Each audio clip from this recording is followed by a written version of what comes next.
जी, बिल्कुल आप सही कह रहे हैं। देखिए, अब ज़ाहिर है कि मुआहदे के शुरू में ही उसकी जो क्लॉज़ 5 है, जो हुँ, आपने हुर्मुज़ के बारे में थी, तो उसपे इख्तिलाफ़ात हुए और उससे हमने देखा कि ब ईरान ने शिप्स के ऊपर अटैक शुरू किए, क्योंकि जो है वो चाहते थे कि उनके कंट्रोल में रहे ये सारे फ्लो जो है शिपिंग फ्लो, उनके डेज़िग्नेटेड रूट से जाएँ, उनसे इजाज़त लेके जाएँ, बल्कि वो तो कहते थे कि उनसे इंश्योरेंस करवा के जाएँ।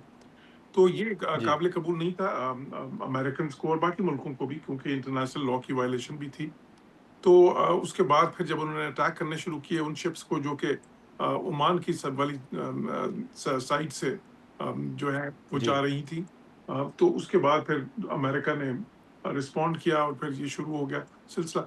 अब देखिए 13 दिन से इस वक्त मुसलसल अमेरिका की तरफ से बॉम्बिंग, शदीद बॉम्बिंग जारी है। लेकिन हुँ, फिर और ईरान उसको रिस्पॉन्ड कर रहा है। ज़्यादातर वो रिस्पॉन्ड कर रहे हैं, वो कुवैत, बहरीन और जॉर्डन पे अटैक करके। दूसरे मुल्कों पे भी उन्होंने कुछ किया, लेकिन सबसे ज़्यादा इन मुल्कों पे।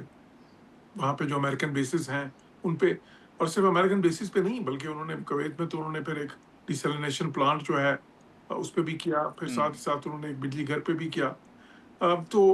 ये अब सिलसिला है इस वक़्त। अब इसमें खतरा क्या है? कि देखें, अभी जो भी है ये फिर भी एक कंट्रोल्ड एस्केलेशन है। ये जी, बिल्कुल एक वो नहीं है कि अनकंट्रोल्ड एस्केलेशन है कि जिसमें दोनों साइड्स नो होल्ड्स बार्ड बिल्कुल ही एक दूसरे पे मैसिव जो है ना बॉम्बिंग या स्ट्राइक्स कर रही हैं। अमेरिका की तरफ से इनके बड़े शहरों पे बॉम्बिंग नहीं हो रही, ईरान के सदर्न ईरान पे हो रही है, कोस्ट लाइन पे ज़्यादातर हुई है। और जो है ना पहले तो उन्होंने उस इंफ्रास्ट्रक्चर को तबाह करने की या डिग्रेड करने की कोशिश की, सही, जिससे कि वो ईरान वहाँ पे हमले कर रहा है शिपिंग पे, और फिर बाकी उसका जो सपोर्ट इंफ्रास्ट्रक्चर है, उस पे भी हमले कर रहे हैं। तो ईरान उसी के मुताबिक उसका रिस्पॉन्ड कर रहा है। अब ईरान ने वो नया महाज भी खोल दिया हौथीज़ के ज़रिए, कि बाब अल मंदब वाली जगह से भी, वहाँ से भी अब सऊदी शिप्स पे अटैक होने शुरू हो गए हैं, जिसका पहले उन्होंने सही, अनाउंस किया और फिर उन्होंने अटैक्स किए। तो हुँ, देखिए, अब ये सिचुएशन इस वक़्त जो है, मैं समझता हूँ एक बड़े खतरनाक मोड़ पे आ गई है हुँ। क्योंकि इसके बाद अच्छा, फेज़ है। जी, लेकिन लेकिन जौहर साहब, आप समझते हैं कि ये जो मुआहदा था या जो मुज़ाकरात थे, ये मुकम्मल तौर पर तातुल का शिकार हैं, या कहीं पर या किसी के ज़रिए कोई बैकडोर राब्ते या बातचीत या कम्युनिकेशन जो है वो ज़रूर हो रही है? नहीं, नहीं, बैकडोर राब्ते तो हैं। देखिए, सफारतकारी तो चल रही है। वो दे ठीक जी, है कि बिलावास्ता नहीं हो रहे मुज़ाकरात, जिस तरह के उसमें रोड मैप दिया गया था एमओयू में। लेकिन बिलवास्ता तो हो रहे हैं मुज़ाकरात, इनडायरेक्ट टॉक्स तो चल रही हैं ना। वो मैसेजेस हो रहे हैं, हुँ, बेशक पाकिस्तान भी उसमें शामिल है। आपने देखा अभी इनके इंटीरियर मिनिस्टर सिकंदर मोमनी इधर आए थे ईरान के।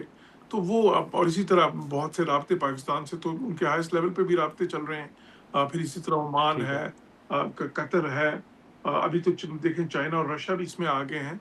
ईरान जो है वो इस वक्त वो उनकी जो एससीओ मीटिंग है उसकी साइडलाइंस पे ईरान की मीटिंग्स चल रही हैं उन मुल्कों के साथ भी। तो ये एक बड़ी इंटेंस डिप्लोमेसी वो तो चल रही है, उसमें तो कोई शक नहीं होना चाहिए। डिप्लोमेसी चल रही है, लेकिन उस वो जो एमओयू के जो कि एक फ्रेमवर्क एग्रीमेंट था, उसके हिसाब से जो रोड मैप दिया गया था उसके ऊपर नहीं। अभी तो डिप्लोमेसी इस चीज़ पे चल रही है कि जिस चीज़ पे झगड़ा है फौरी हुँ, तौर पे, जो उसकी क्लॉज़ 5 है, उसको किस हाँ। तरह जो है ना रिज़ॉल्व। हुँ। किया जाए, लेकिन लेकिन जौहर साहब, आपने सर देखा होगा कि अभी जो सऊदी अरब के टैंकर्स हों या जहाज़ हों, या उस हवाले से पाकिस्तान का एक मुआहदा सऊदी अरब के साथ भी है। फिर कल वजारत ख़ारजा ने भी कहा है कि अगर किसी पाकिस्तानी जहाज़ पर हमला हुआ तो उसका जवाब दिया जाएगा। इस सारी सूरत हाल में सर, जब दीगर ममालिक के साथ, ख़ास तौर पर सऊदी अरब के साथ हमारा मुआहदा भी हो, तो आप पाकिस्तान को सर कहाँ खड़ा होते हुए देख रहे हैं? देखिए, पाकिस्तान का तो आपने देखा बिल्कुल स्पोक्स पर्सन के बयान भी उस पे वाज़ेह थे, और पाकिस्तान का जो जी, सऊदी अरब से एसएमडीए है, स्ट्रेटेजिक म्यूचुअल डिफेंस एग्रीमेंट, उसमें रिस्पॉन्सिबिलिटीज़ हैं, दोनों जो उसकी पार्टीज़ हैं, पाकिस्तान और सऊदी अरेबिया उन पे। और पाकिस्तान बाशगाफ़ अल्फ़ाज़ में ये कह चुका है कि पाकिस्तान उस माहदे पे अमल करेगा, अब जब भी वक़्त हुँ, आएगा। और ये चीज़ ईरान को भी ये मैसेज दिए गए हैं और बिल्कुल टॉप लेवल पे दिए गए हैं। तो इसमें तो कोई इबाहम नहीं है कि पाकिस्तान की इस पे पोज़ीशन क्या है। लेकिन साथ ही साथ देखें कि वो पाकिस्तान मीडिएटर भी है इस वक़्त। पाकिस्तान एक बहुत जी, अहम इंटरमीडिएरी भी है। तो पाकिस्तान का वो जो रोल है और उसमें बहुत अहम है, क्योंकि ईरान को भी बहुत एतमाद है पाकिस्तान को, सऊदी को भी बहुत एतमाद है। बाकी गल्फ कंट्रीज़ को भी और अमेरिका को भी। तो एक यूनिक पोज़ीशन है, और फिर ऊपर से चाइना जो कि मैं समझता हूँ बहुत अहम प्लेयर है इसमें, इसलिए कि चाइना को हुँ, दुनिया में सबसे ज़्यादा लेवरेज है ईरान के ऊपर। वो लेवरेज इसलिए है कि 90% तेल वो ईरान से खरीदते हैं उनका, और साथ ही साथ वो ईरान की जो डिफेंस इंडस्ट्री है, उसकी भी बहुत सारी जो चीज़ें हैं, फिनिश्ड ठीक है, प्रोडक्ट्स नहीं, लेकिन जिससे वो बनती है इलेक्ट्रॉनिक्स या मेटल अलॉयज़, जो है ना, ये डिवाइसेस जो है वो उधर से ही आती हैं, ठीक, फ्यूल्स तक। तो बिल्कुल, चाइना भी सपोर्ट कर रहा है पाकिस्तान को। तो इसलिए देखें, पाकिस्तान ने वो सारी जो डिप्लोमेसी, और देखें मैंने ये कहा था जब ये एमओयू साइन हुआ था, मैंने उस वक़्त कहा था कि ये आगे मैं कोई स्मूथ सेलिंग नहीं, मैं बहुत ही मुश्किल वक़्त हुँ, देख रहा हूँ, जिसमें कि ये लगेगा कि ये सारा प्रोसेस ही बिल्कुल जो है ना मलयालम हो गया खत्म है, हो गया। और फिर वहाँ से रेस्क्यू हुँ, करना पड़ेगा। तो अब ये हुआ ये है कि इस तरह की सिचुएशन आगाज़ में ही आ गई है। बट इसको रेस्क्यू तो करना पड़ेगा, अगर नहीं करते करना तो पड़ेगा, अल्टरनेटिव बिल्कुल, क्या है? अल्टरनेटिव तो बहुत खतरनाक है। अगर ये जो है ये स्पाइरल एस्केलेशन जो इस वक़्त है, अगर ये एक नॉच ऊपर जाती है, तो वो तो जिस तरह अमेरिका कह चुका है कि अब अगर आपने शिप्स पे अटैक किया, तो हर शिप के पे अटैक जो होगा उसके बदले में हम आपका एक होगा, बिजली घर या एक ब्रिज या एक डिसैलिनेशन प्लांट तबाह करेंगे।